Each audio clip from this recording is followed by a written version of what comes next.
She scattered a little bit out on the ground before she opened the coop, and when all the hens raced out to get the feed, she carried the rest of it inside and refilled the troughs. If it rained again, at least they could come in to eat and stay dry. Then she refilled their water, gathered the eggs, and headed for the barn. Remembering the lightning strike, she began looking for signs of what had been hit, hoping none of the cattle had been close. It wouldn't be the first time they'd lost a cow to lightning, but there were no signs of that. She was almost at the barn when she noticed the burn barrel lying on its side. As she drew closer, she soon realized the entire bottom of it was gone. That had to be what was hit. She remembered the crime scene tape and began to look around for where it could have blown. It wasn't until she started to set the barrel back up that she saw the bottom of it was still there, along with a small wad of what looked like blackened and melted plastic. If it hadn't been for a tiny tinge of yellow, she would never have recognized it as the tape. "Yes, Lord, I did want that yellow tape burned, and thank you for doing it.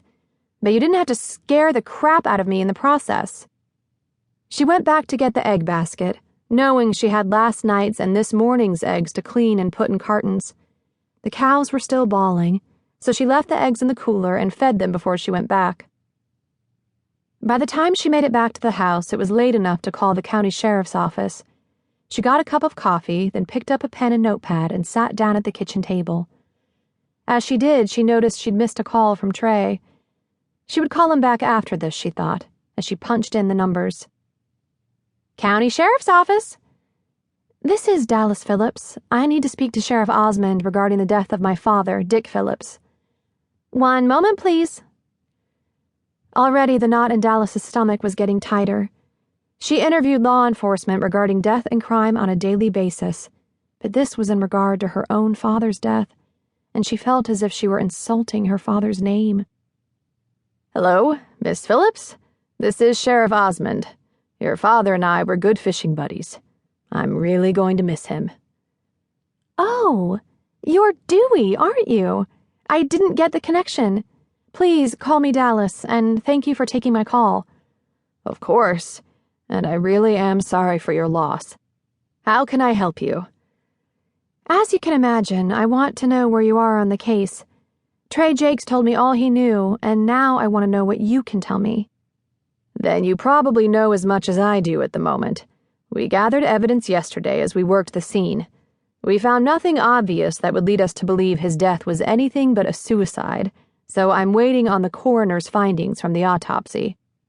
"I want you to know that I will never believe he killed himself. I spoke to him 2 to 3 times a week. I came home at least once, sometimes twice a month to visit.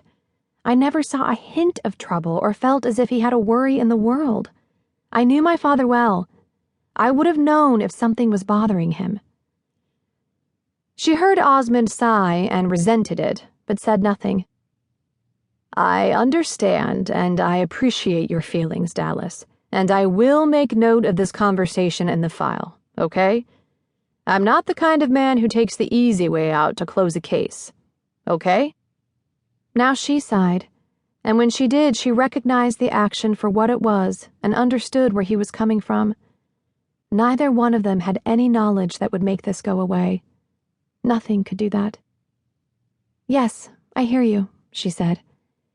"Can you tell me when you expect the autopsy to be done?" "The coroner told me he would have the initial findings within a week, but if there was a need for more extensive tests, the final results would take longer."